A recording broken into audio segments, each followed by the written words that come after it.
Good morning and welcome. Today we'll be talking about Chapter 18 from AMSCO AP European History. Chapter 18 is titled Tensions Between Objectivity and Subjectivity. If you're objective, that means that you only look at the facts, you only look at the truth, you assume that there is only one way to look at things, there is one right answer. And so you might say the Enlightenment was objective, using reason and science. Subjective means maybe it's open to interpretation. Maybe there's different ways to look at things. And so what we begin to see during the 1800s is kind of this tug of war between two different approaches of how to look at the world. Is there one right answer? Is there one truth? Should we use science and reason to discover that one truth? Or are there maybe multiple interpretations?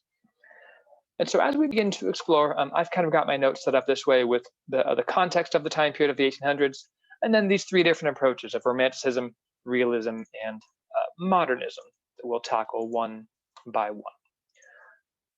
Now, when we are talking about the context, again, this is the 1800s, but we've got to go back a little bit farther to the Enlightenment. The Enlightenment of the mid-1700s, centered in Paris, France.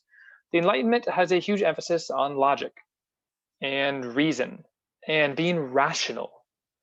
Now, the Enlightenment was building off of the scientific revolution, which did the same things. Scientific revolution was the scientific method, believed that if we study the world with enough science, collect enough observation and data, we can discover the truth. The truth about gravity, the truth about the heavens, the truth about animals. With Enlightenment, we can study it, we can uncover the truth about history, the truth about the best form of government, etc. And art forms also kind of captured that kind of classical theme of perfection, of symmetry, of harmony, of everything working in balance together. We have this what was called neoclassical, almost looking like an Enlightenment painting. Sorry, almost looking like a Renaissance painting. By the 1800s, though, people begin to question whether the age of reason was the right approach. And if you think about what's going on in the 1800s that might inspire people to reject science and reject reason, well, what's the one big phenomenon taking place in the 1800s that changes everyone's lives? It's the Industrial Revolution. The Industrial Revolution, when you think about it, was driven by science. It was driven by reason. Let's use science and reason to create machines that are more efficient, that can produce more goods. Sure, this focus on reason and science led to massive wealth and profit for countries with industrialization, but it also had a downside: poverty, overcrowding, inequality, pollution, people's ways of lives being completely changed. And so Romanticisms begin to reject science, reject reason in favor of emotion and nature. Realists realists rather say, no, actually, we need to keep on holding on to science. In fact, that is the one true way. And then Modernism, which we'll get to at around 1900, rejects kind of both of those and says, well, we really need to focus on the irrational and the mind rather than emotion, rather than facts. So again, when we're talking about the context here, let's see, the scientific revolution and Enlightenment had focused on science and reason and facts, and the Industrial Revolution had used science and reason to create wealth, new inventions, and things like that. But again, the Industrial Revolution also created many problems. Just a couple, let's say poverty, overcrowding, pollution. And so I'm going to keep track of these kind of in here. Romanticism rejects reason and embraces emotion, nature. I'll put imagination here as well. Realists are going to embrace science and the facts and reason. And then Modernism rejects, well, they're doing the same thing. They're rejecting reason, and they focus on the irrational, or the subjective. And we'll explore what that means as we move through today. Beginning with Romanticism. We've talked about Romanticism before. This is capital R Romanticism. This does not mean someone is romantic and buying their loved one flowers and singing songs and reciting sonnets. No, this is capital R Romanticism. It's a focus on imagination, nature, emotion, and passion. In art, you might remember that triangle of triumph that we'll see in some paintings in a moment. In music, there's more experimentation with new styles, kind of a lack of harmony. I'm hoping this will play. We'll give it a few seconds.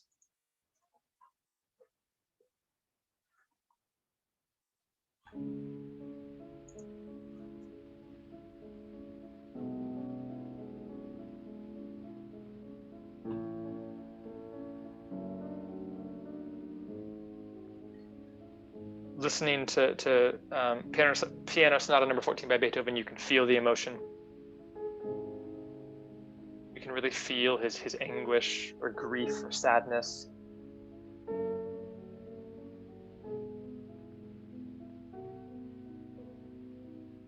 If you want to explore more from either Beethoven or perhaps Mozart, you can kind of hear the emotion of those pieces.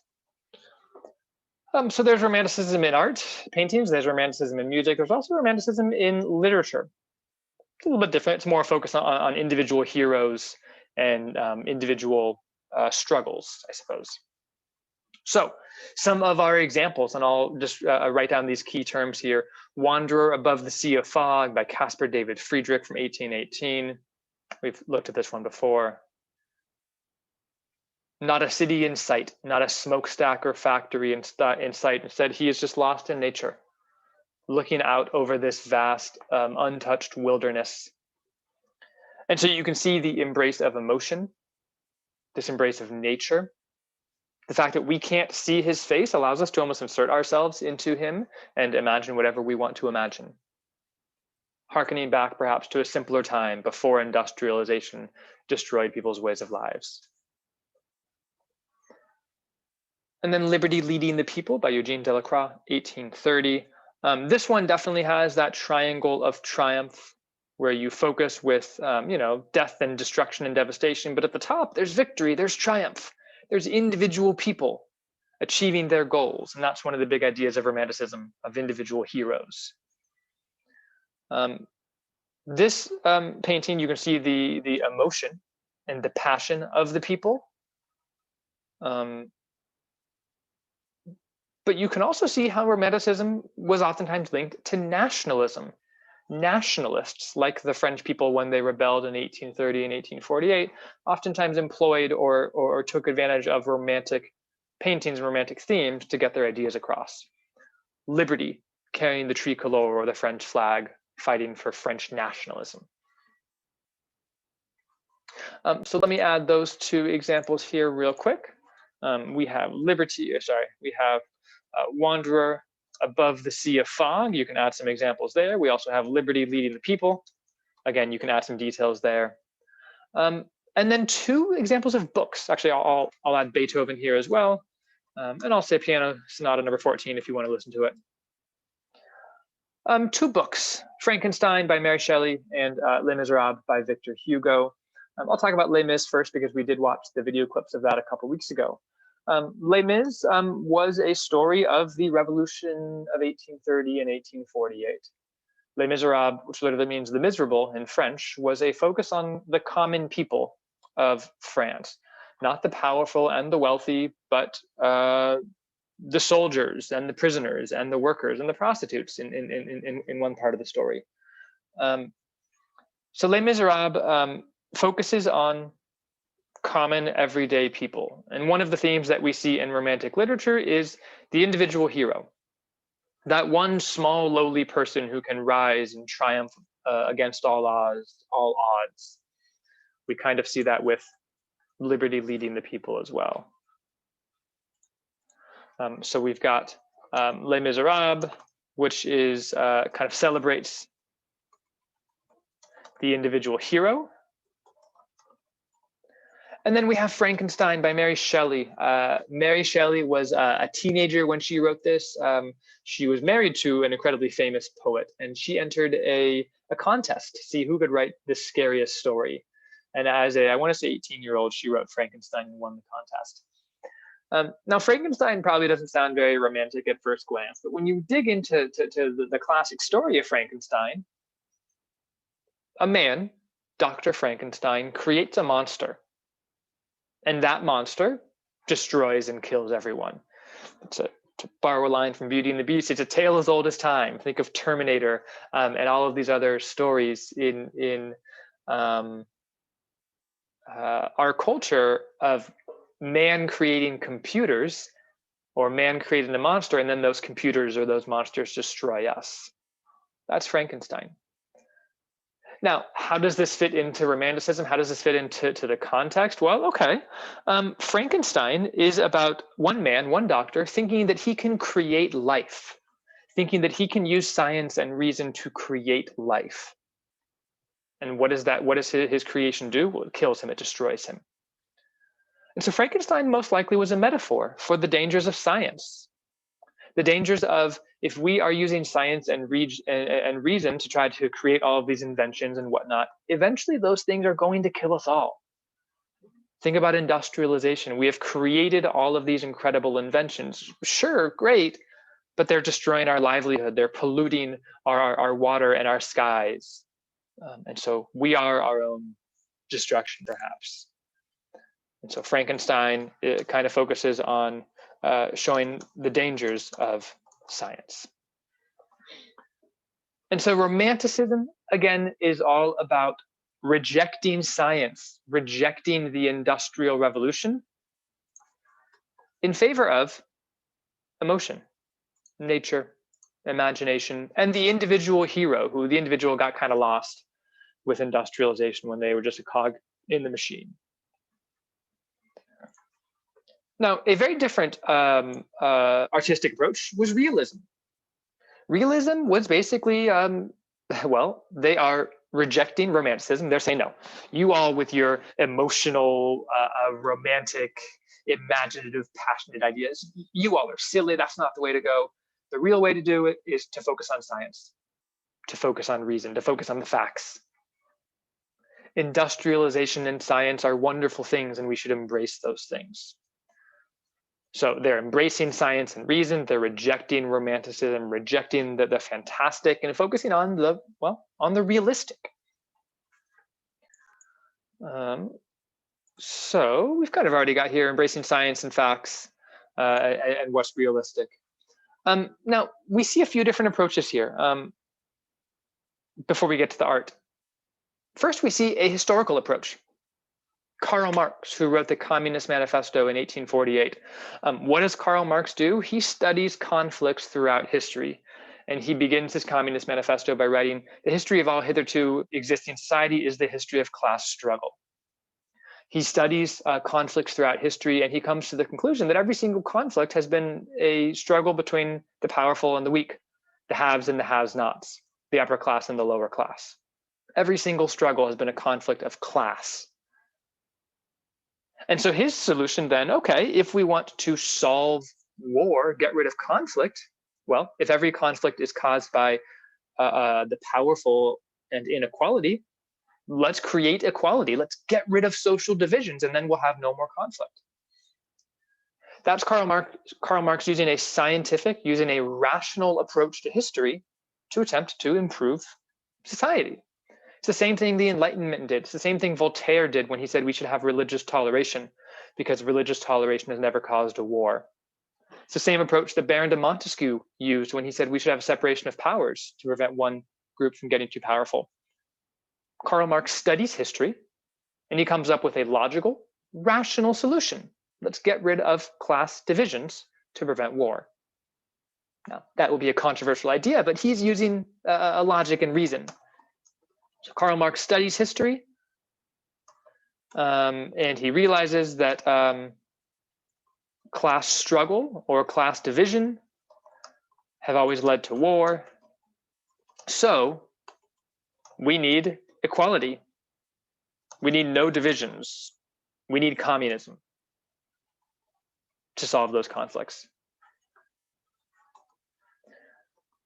Charles Darwin takes a similar scientific approach. Charles Darwin is known for his theory of evolution and natural selection.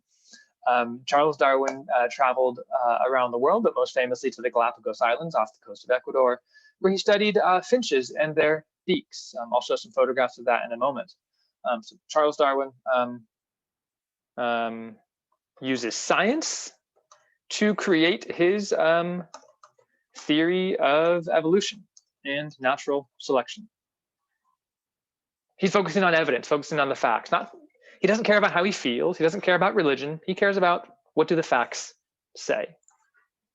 And so very briefly, I was lucky enough to go to the Galapagos, a long time ago, 12 or 13 years ago. And we have 2 different finches on 2 different islands. And what Charles Darwin discovered is that finches have different beaks based on where they are, based on what type of food is accessible to them. This finch has a longer beak, which allows it to get into the nut and kind of reach all the way in there to get the food. Whereas this one has a shorter beak, probably just to crack open the nut and get the food that way. Charles Darwin discovered that these 2 finches, along with these turtles, evolved differently based on their habitat. They adapted to the environment, and that the species that was best able to adapt was the one that survived. It's natural selection, evolution. He uses science and observation to come to these conclusions.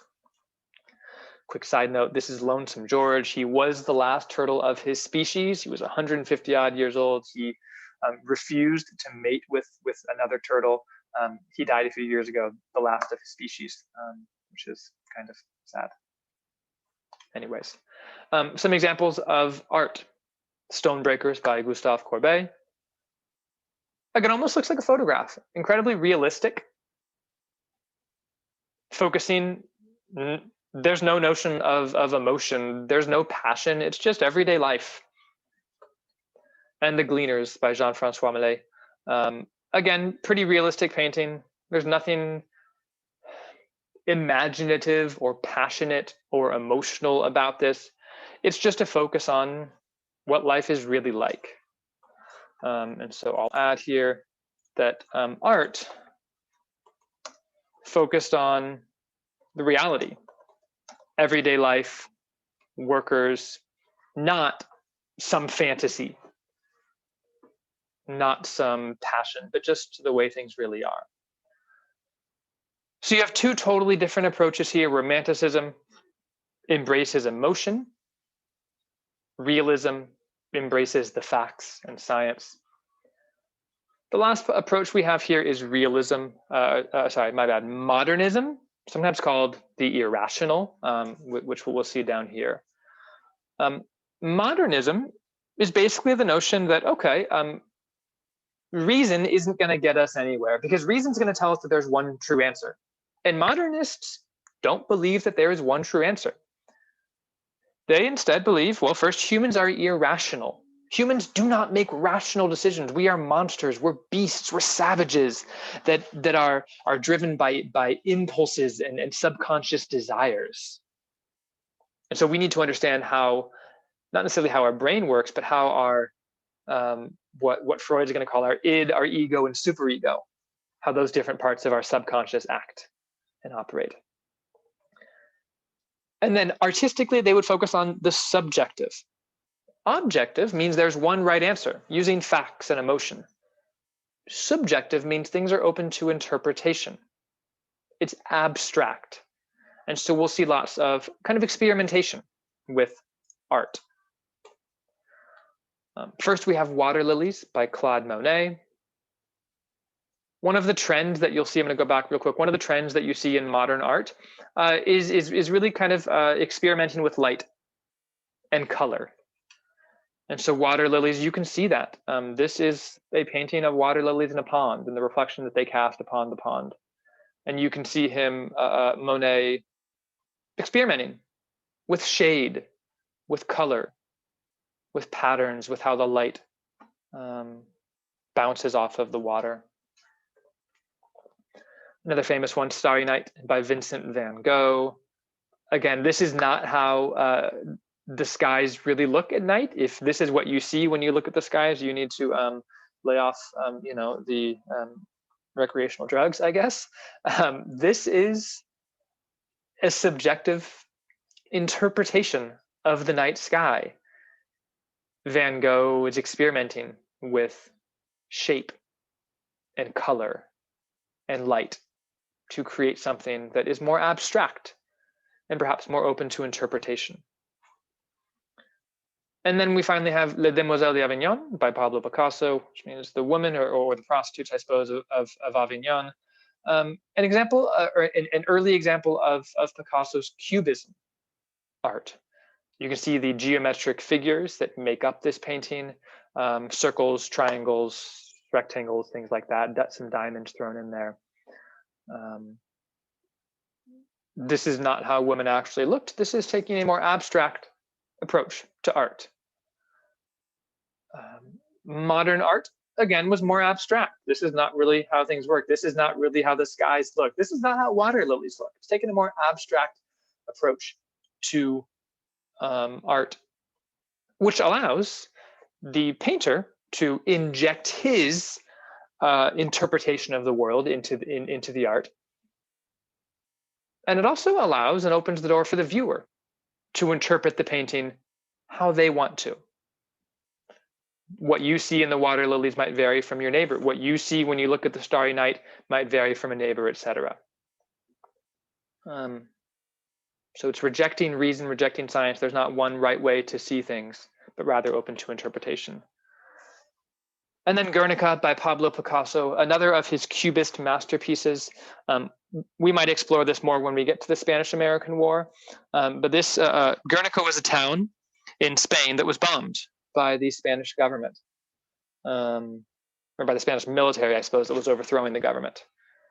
And so you can see geometric shapes, but also lots of animals and abstract expressions. I mean, you can see this woman who is dying as she carries, it looks like, her baby.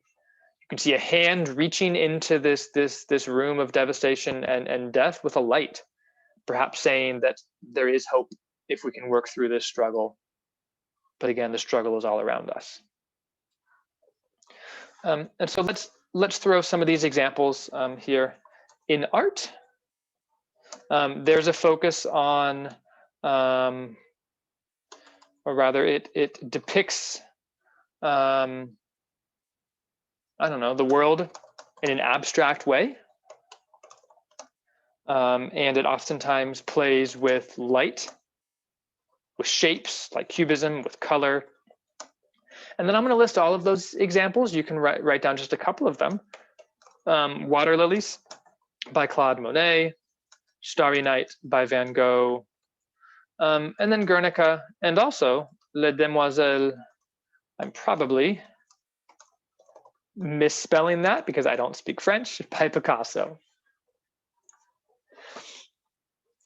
So Romanticism and modern art are similar in some senses, in that they are both rejecting science and rejecting a rational approach, but very different as well. If you look at how Guernica or Picasso approaches his subject matter versus Liberty Leading the People or A Wander Above the Sea of Fog. They're both rejecting reason, they're both rejecting a rational approach to art, but in very different ways. All right, to end us off, modern philosophy. In addition to modern art that was more abstract, we also have modern philosophy. In a nutshell, modern philosophy rejects the idea that there is one right answer. Modern philosophy rejects the idea that there is one right answer, rejects the idea that there is a capital T truth. Modern philosophy instead embraces the idea that maybe humans are not rational, maybe humans are irrational, and maybe there are what we thought we knew, maybe it was all wrong. This is sometimes called the philosophy of the irrational, because again, it's a rejection of reason, a rejection of science, perhaps. Friedrich Nietzsche directly challenged religion. And he said, God is dead, famously. He said that Christianity is like a drug. Karl Marx had a similar line where Karl Marx said, religion is the opiate of the masses, or the drug of the masses. Friedrich Nietzsche says that Christianity has enslaved the masses and has basically crushed human will and made humans into mindless robots that just blindly follow the word of God or the word of the church. He says God is dead. Friedrich Nietzsche coined the term Superman. His Superman was not a all-powerful alien from Krypton. His Superman was a human who could transcend, who could go beyond God, go beyond social mores and social expectations, and achieve some kind of enlightenment or revelation, I guess. So Nietzsche is challenging religion. Sigmund Freud, Freud is all about the irrational. Freud is all about how humans are not rational. Humans do not make rational decisions. Instead, humans are driven, motivated by our subconscious desires. We don't do things because we think it through and it's the rational decision. We do things because we want to, or deep down inside of us, we want to. And so Sigmund Freud talked a lot about those kind of taboo subjects you weren't supposed to talk about. He talked a lot about sex. He talked a lot about violence, talked a lot about drugs, tried to understand why people engage in those things. And his conclusion essentially was we are driven by our impulses, by our subconscious desires, not necessarily by our brain. Sigmund Freud coined the terms id, the ego, and the superego. Basically, these three different things within us that are all fighting for control of our brain. If you think about like Inside Out, but instead of Inside Out where there's joy and there's sadness and anger, instead there's reason. That's one character. There's our desires. That's one character. And then there's social morals, which is another character. And these three things are inside of our brain, always fighting over who's going to control the levers of our brain. And what Freud says is oftentimes it's our subconscious desires that are steering the wheel, I suppose. And then finally, Albert Einstein, of course, I'm leaving the theory of relativity for last because that's an easy one to explain. Albert Einstein, among many of his discoveries, came up with the theory of relativity. The theory of relativity, in a nutshell, says that time is relative. The way that we experience time is relative to our position in the universe. The simplest way to express this, and it's still going to be confusing as heck, so don't stress if you don't get this, because this is super high level physics and science here. Right now, we're on Earth that's orbiting around the sun, and we experience a second as a second. We experience a year as 365 days as a year. If we could theoretically travel faster than the speed of light, which theoretically is impossible, but if we could travel faster than the speed of light, we would experience time differently. If I can travel faster than the speed of light, I might have a 10-year journey from Earth to some faraway distant galaxy and then back. For me, that took 10 years. But when I get home, the people back on Earth, they experience time differently. It might have been 50 or 60 years for them.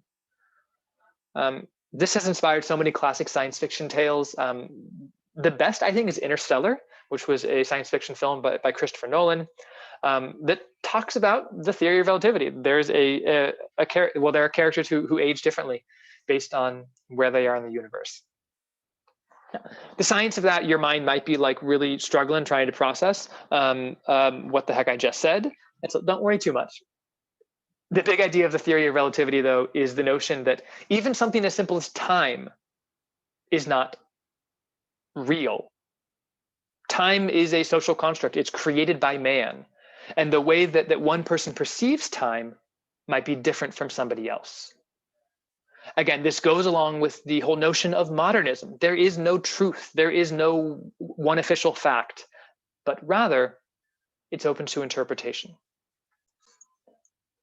And so in order for us to wrap this up, in philosophy, there's a focus on the irrational, and there's a rejection of kind of one truth. For example, Nietzsche rejects religion. Freud Freud says that humans are driven by our subconscious desires. And then Einstein's theory of relativity, again, in a nutshell, says even time is subjective and there's no one true time. And so as we look big picture at chapter 18, tension between objectivity and subjectivity in the 1800s, stretching to early 1900s with Einstein especially, what we have contextually is we have a response to the Industrial Revolution. The Industrial Revolution is the pinnacle of science. The Industrial Revolution is taking scientific ideas and a scientific approach and putting it into action in every single facet of life. Realism embraces that scientific approach, and we have things like the theory of evolution and the theory of communism created using a scientific approach. But then Romantics reject that scientific approach, and they create incredible works of art that focus on imagination and emotion and nature and individual heroes. And modern philosophy also rejects that notion of objectivity, of truth, and instead says everyone can interpret art, or perhaps even interpret the world in a different way.